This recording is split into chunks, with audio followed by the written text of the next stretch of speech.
Welcome to the Stephen Mansfield Podcast.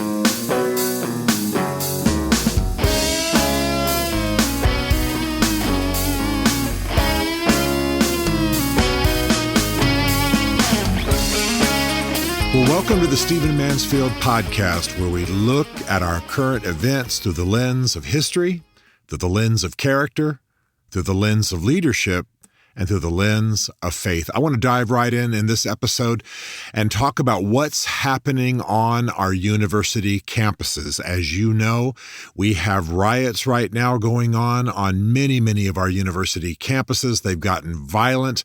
They've gone beyond the campus security services, the area police, and in some cases, the National Guard have had to be called in. And I don't want to so much talk about what's actually happening in the violence and the contest between students and police. I want to talk about what's caused this to erupt, because for most Americans, this is a surprise.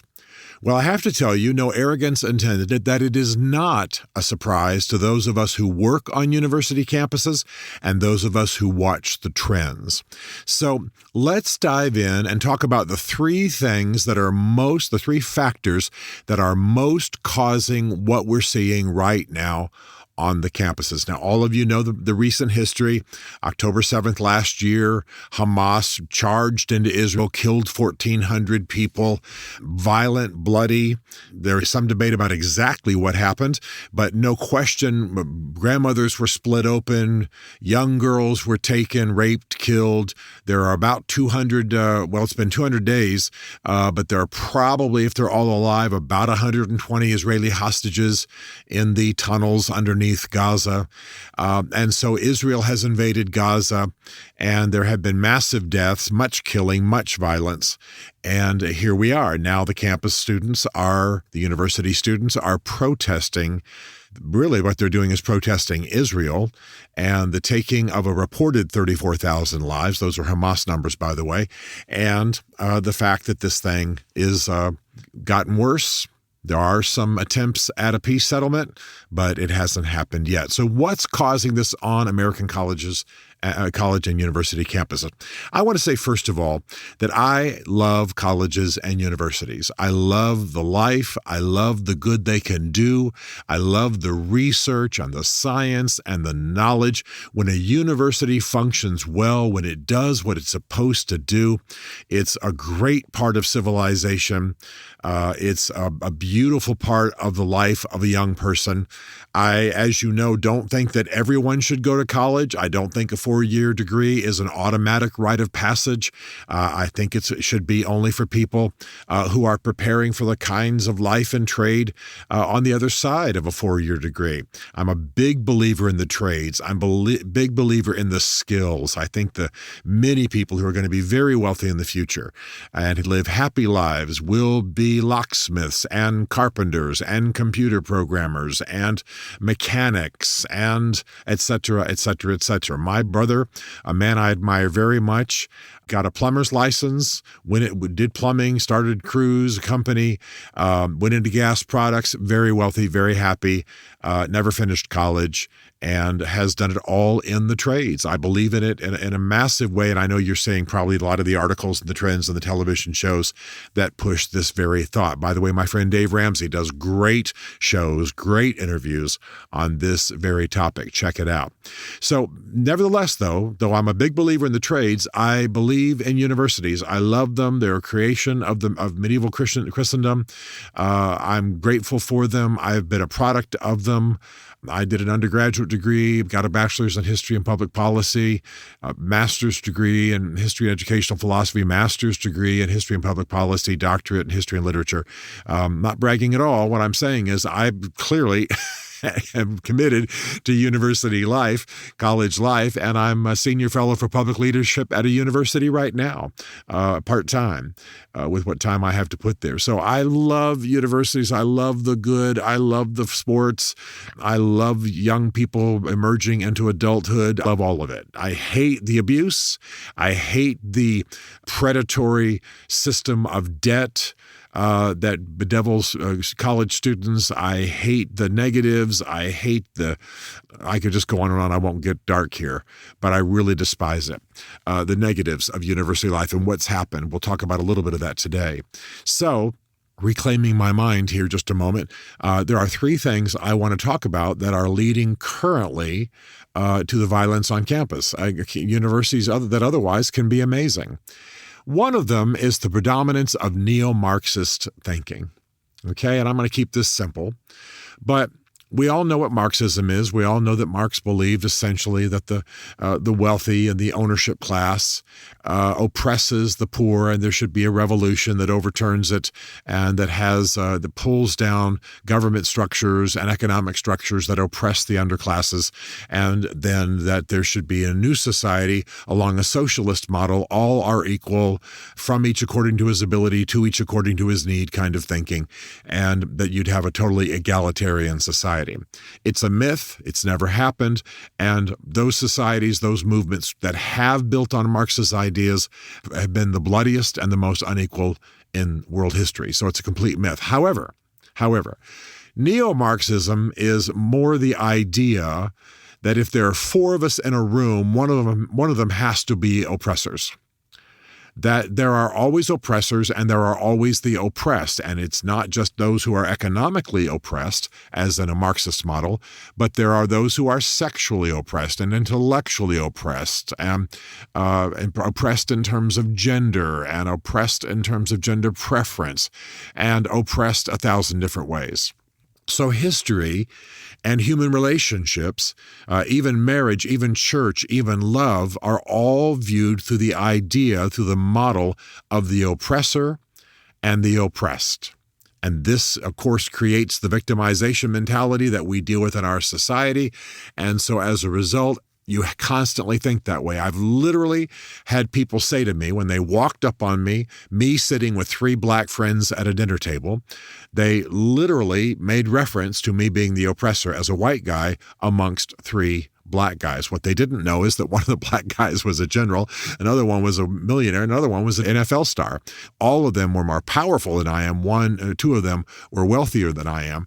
And my point is that I was seen as the oppressor in that group purely on the basis of race. That's a microcosm of what we're seeing constantly. Now, this has been taught on the university campuses for quite some time. Neo-Marxism is the fundamental philosophy on university campuses. It is secular. It is about power. It is about oppression. It is all about who has power and who doesn't. It is all about the oppressor and the oppressed. If you've been listening to this podcast for a long time, you know that I'm in large part Native American. I've actually been told, not because anybody knew I was Native American, but in a classroom, I've actually been told that Native Americans are oppressors because, yes, they owned African slaves in the 1800s. No question. They did. We did. It's part of our history. Does that make Native Americans oppressors now? According to this particular classroom, it did. And yet, blacks as a whole are in far better socioeconomic shape than our Native Americans, or what we call First Peoples, on reservations and in American society as a whole. But because they once owned slaves, they are oppressors now. This kind of thinking is a cancer. It underlies most of the curriculum of most universities. It's all about power. It's all about oppressors. It's all about underclasses. It's all about who's on top and who's on the bottom. It's all about a simmering revolutionary mentality amongst those who think themselves victims. And that's what's happening now. So here you have in the Middle East, Israel, about 10 million people. At its widest, it's about 180 miles wide. At north-south, it's about 60, 70 miles north-south. It can be as narrow as 6 or 7 miles wide. It's a sliver in a Middle East that has hundreds of millions of people. There's this little strip of land called Gaza, very tiny, twice the size of Washington, D.C., about 2.5 million people. And what's happened, of course, is because of this, it became ruled by Hamas around 2008. Israel said, okay, you guys rule yourself. That's fine. Gave it over to the Gazans. The Gazans, in turn, elected Hamas, an Iranian terrorist organization. And so obviously you've had not only horrible government in Gaza, people have rightly called it an open-air prison, but not of Israel, of Hamas. And it is also, of course, Hamas and the Iranians committed to wiping Israel off the map. So were they going to sit there quietly and run a good government and take care of their 2 to 3 million citizens? No.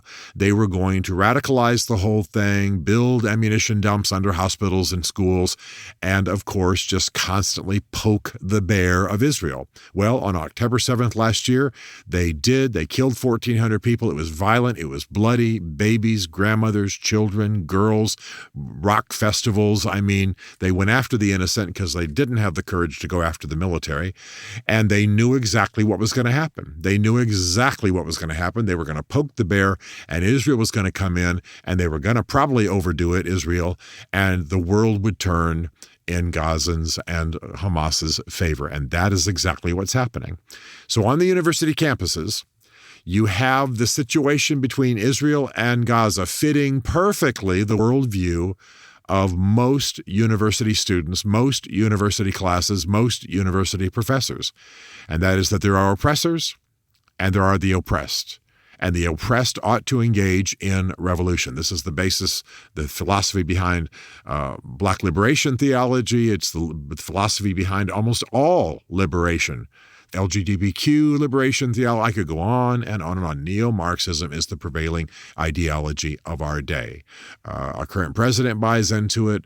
Part of Congress buys into it. Our universities buy into it. Much of the clergy in America buys into it, etc., etc., etc. Remember something that I push often on this podcast, and I want you to never forget, and that is the enemies of our country wanted to capture the robes. They wanted to capture the universities. They wanted to capture the judiciary, and they wanted to capture the clergy, and they have. And this neo-Marxism prevails in all three of those areas.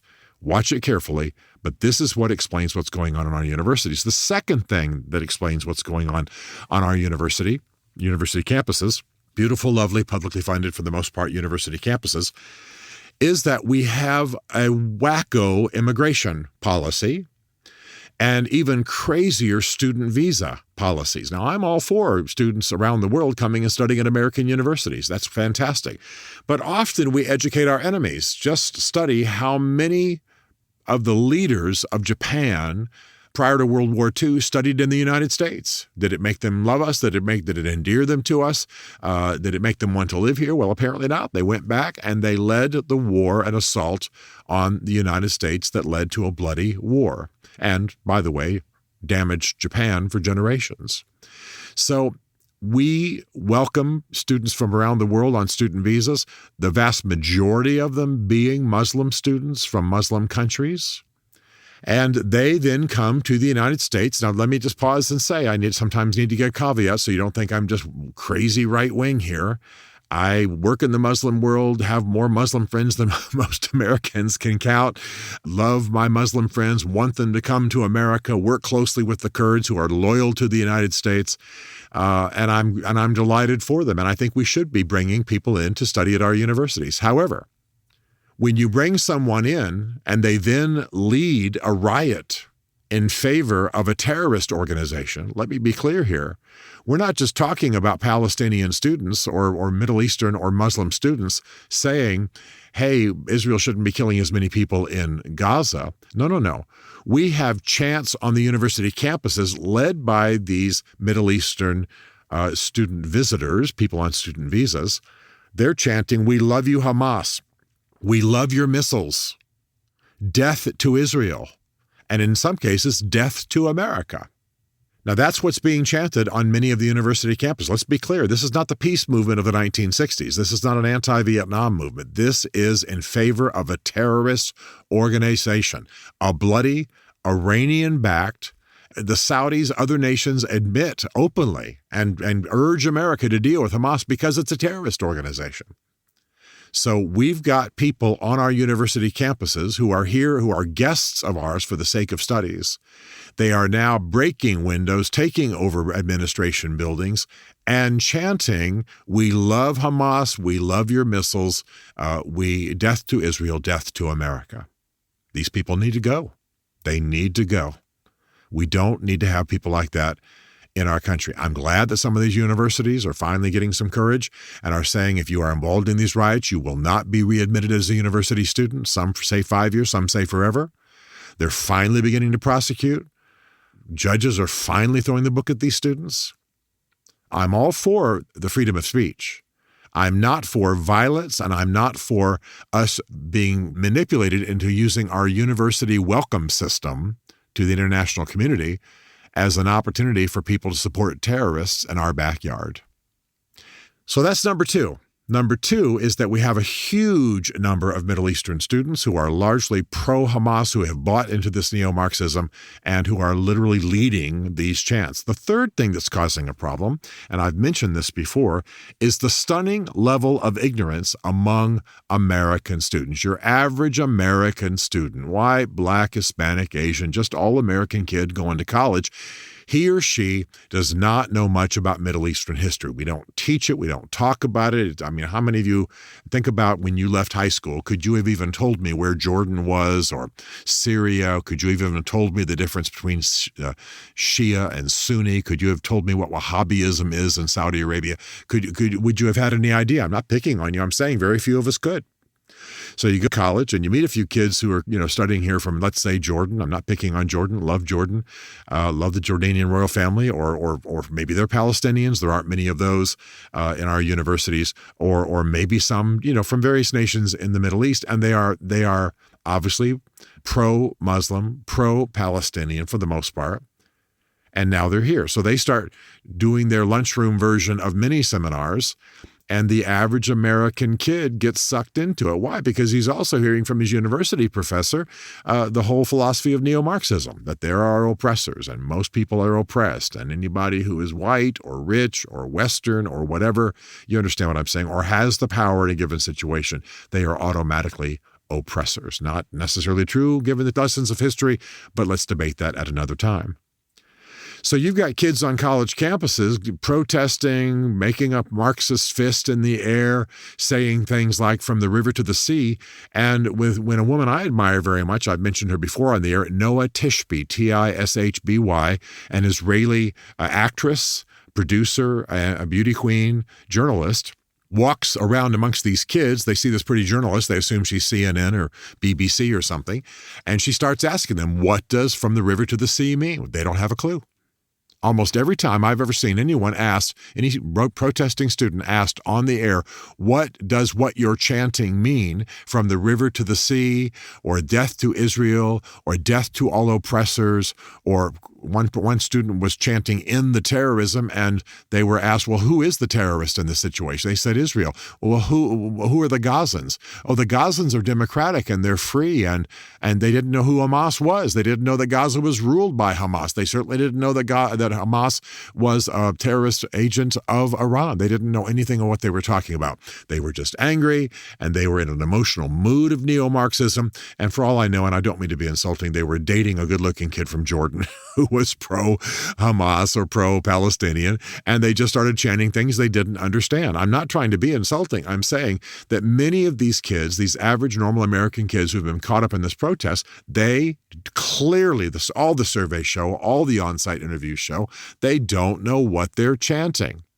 So they might even be induced to chant that they love Hamas and love Hamas missiles, and they don't have any idea what they're talking about. They're talking about an organization that wants to wipe out Israel. They're talking about an organization that wants to end all competing religions. They're talking about an organization that wants to dominate the Middle East. They're talking about an organization funded by a Shiite Muslim government in Iran that is known to be perhaps the biggest purveyor, other than maybe Russia, of terrorism in the world. Maybe Russia, maybe China, depends on who you're talking to. So what in the world is going on here? Three things: neo-Marxism, our ridiculous immigration and student visa policies, and unbelievable ignorance on the part of students. Now, I want to say as I wrap this up, because I don't want to end negatively, again, I love university students. I love the young. I spend time with them. I like debates over beer and pizza. I like the thrust of ideas. But we have universities that are dominated by neo-Marxist thinking, that are dramatically influenced by the student visa system and our ridiculous immigration policy in this country. And we have students, and by the way, faculty and mom and dad back home are not intellectually equipped to deal with the issues that are there because we have not been educated. So in conclusion, I want you to love these people because they're good people. I want you to care about deaths in Gaza. Do realize the 34,000's the Hamas number, and it's maybe high by half. I want you to care about both Israel and what we call today Palestinians. And I want you to get educated, read some stuff. Noah Tishby's got 2 books. Read that. Read opposing people. Read people on the other side. But don't just buy the rhetoric. Don't just believe the slogans. Get educated. Learn what's going on. The fact is that several decades ago, Israel turned Gaza over to the Gazans and said, do what you want. Within a short time, they had elected a terrorist organization to be in charge. So you have open-air prison, twice the size of Washington, D.C., very tiny, 2 to 3 million people, depending on whose numbers you're using. And now, as Hamas knew would happen, Israel's overreacting because they're horrified by the bloodshed of October the 7th.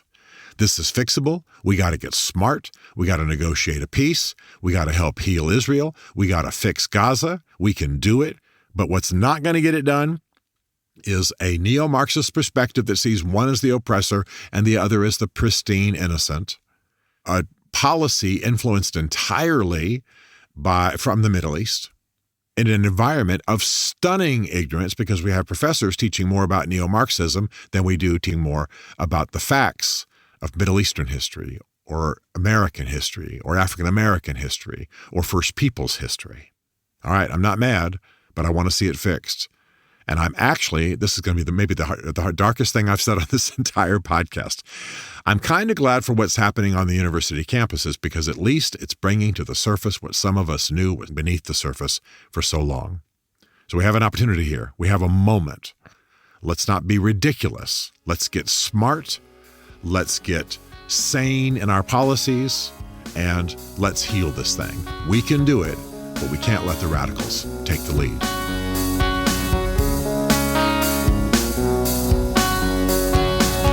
Stephen Mansfield is a New York Times best-selling author, a popular global speaker, and senior fellow for public leadership at Palm Beach Atlantic University.